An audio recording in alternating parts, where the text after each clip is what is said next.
कष्ट दूर हो, कर्म चूर हो, बोधि लाभ हो, सदगति हो, वीर मरण हो जिन पद मुझको, मिले सामने सन्मति हो।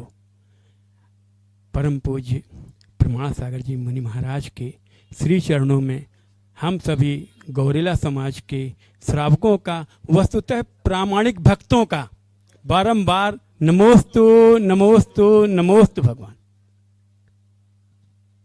महाराज जी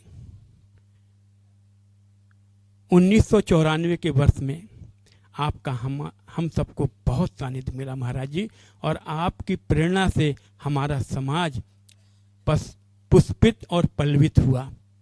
आपके चरण की रज हमारे नगर में जब से पड़ी है, तब से हमारा नगर विकास के पथ पर अग्रसर है महाराज जी। हम सभी बहुत बहुत आभारी हैं आपके महाराज जी।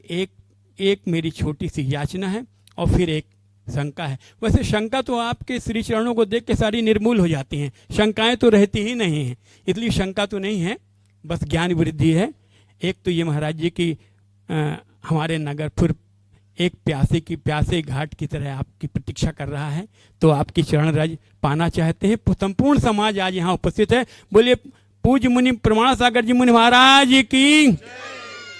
महाराज जी 1994 में ही आचार्य श्री ने आपके कंधों की मजबूती देखकर एक बहुत गुरुतर भार दिया था कि आप संपूर्ण जगत में अहिंसा का ध्वज पताका ऊपर फहराएंगे, और 94 में ही आपको इस आशीर्वाद के साथ आचार्य श्री ने आप इस उद्देश्य की फलीभूत के लिए रवाना किया था। महाराज जी हमारी जिज्ञासा क्या है, एक आपकी अनुभूति जानना चाहते हैं। जब आचार्य श्री ने आपको इस उद्देश्य के साथ में रवाना किया, तब आपके मन में क्या अनुभूति हो रही थी?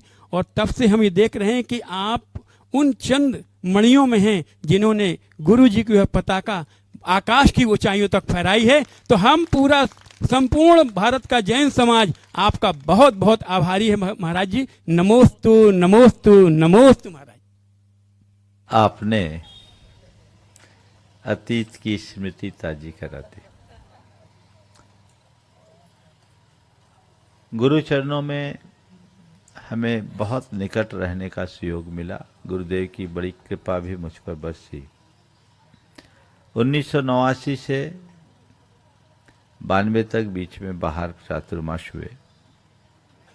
92 दिसंबर से निरंतर पुनः गुरुदेव का साथ रहा।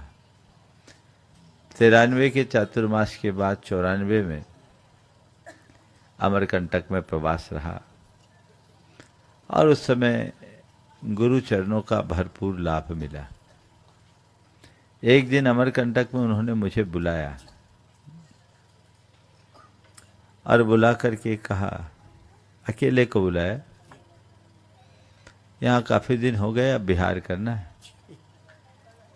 जी गुरुदेव, आप जब करें हम लोग आपके साथ चलेंगे। हमारे साथ नहीं, आपको अलग बिहार करना है। तो एकदम अप्रत्याशित जैसा था, ऐसा लग रहा था कि अब तो समय पूरा हो गया, तो चतुर्मास तो ये मिलना ही है। अलग करना? बोले हाँ अलग करना है। अब क्या बोलूं?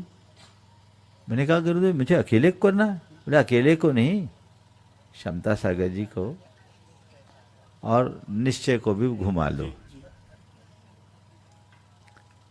ठीक है महाराज जी, लेके आए। और हमने यही कहा गुरुदेव आपके चरणों में रहना चाहते हैं, हम आपसे अलग नहीं होना चाहते।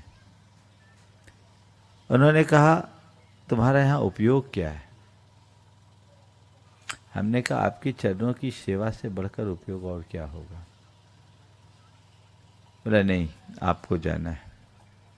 हमने कहा गुरुदेव सर्वोच्च न्यायालय का फैसला भी राष्ट्रपति महोदय की अनुशंसा से परिवर्तित हो जाता है। यदि थोड़ी कृपा हो जाए तो अनुग्रहित होऊंगा। उन्होंने कहा कह दिया ना, आपको ऐसा नहीं कहना चाहिए। अब क्या आदेश? बिहार की बात हुई और गुरुदेव के बिहार के दिन ही बिहार करने की बात आई। गुरुदेव इधर से रामटेक की ओर निकले और हम लोग पेंड्रा रोड की ओर निकले। उस दिन एक वहाँ के गेस्ट हाउस में रात्रि विश्राम किया था। बहुत बारिश थी, शायद आप लोग कुछ लोग थे मेरे साथ। रात्रि में कुछ पंक्तियां बनी थी, वो पंक्तियां आज याद आ गई। शायद आपने इसीलिए छेड़ा, पत्रकार जो हो ना।